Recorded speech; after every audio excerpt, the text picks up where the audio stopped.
Bonsoir.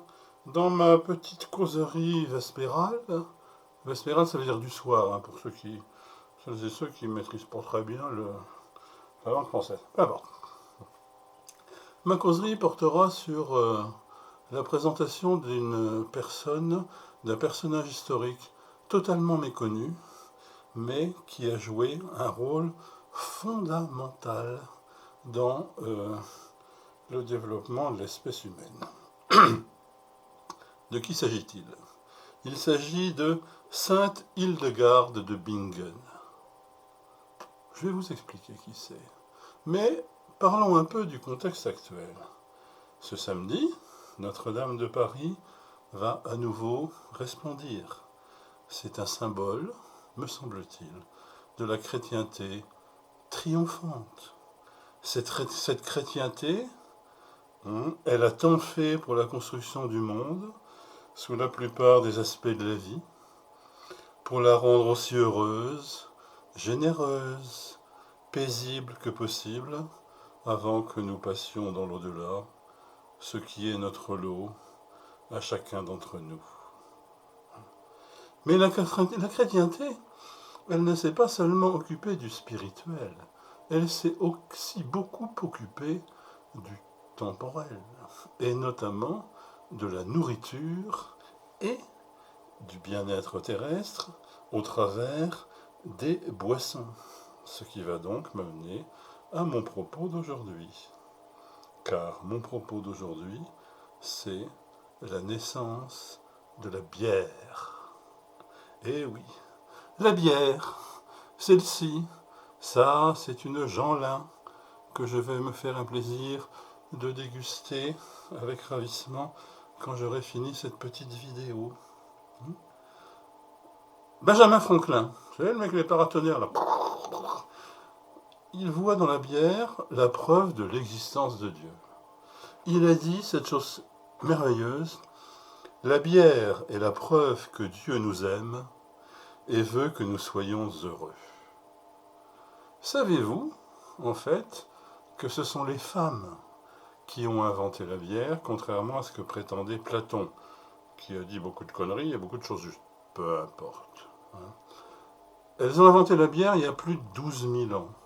Ça a commencé en Mésopotamie, et en mélangeant diverses plantes, dont évidemment du blé, de l'orge et de l'eau, plus de la gentiane ou des choses comme ça. Hein.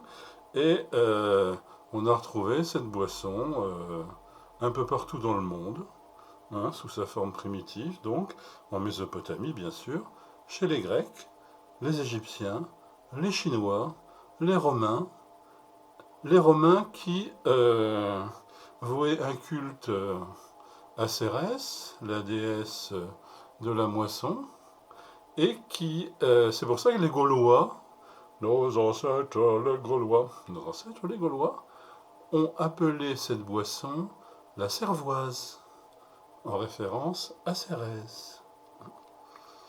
Mais bon, ça n'était qu'un infâme breuvage qui avait certes des vertus thérapeutiques, des vertus nourrissantes, parce que ça tenait au corps, et aussi, il faut bien l'avouer, des vertus euphorisantes, parce qu'il y avait quand même, ça se transformait quand même un peu en alcool.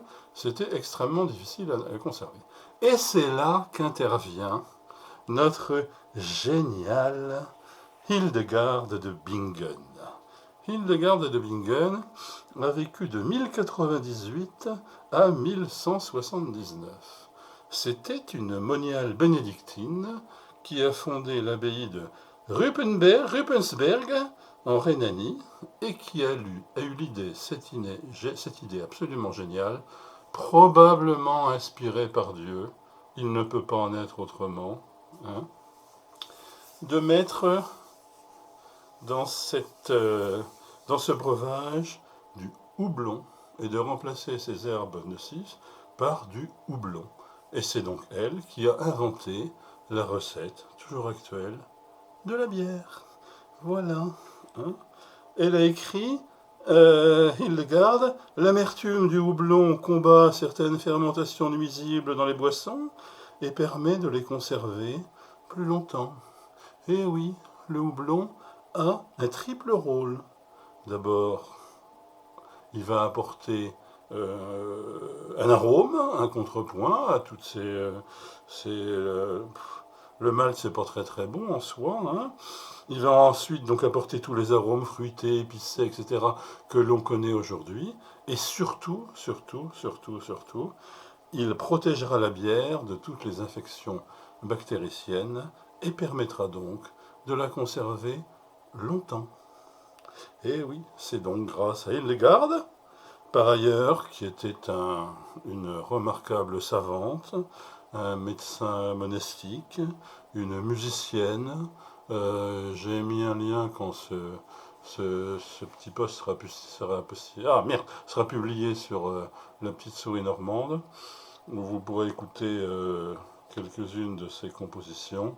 On touche aux anges, on touche au divin, on touche à la grâce. On s'en va ailleurs quand on entend ça, quoi. C'est tellement extraordinaire.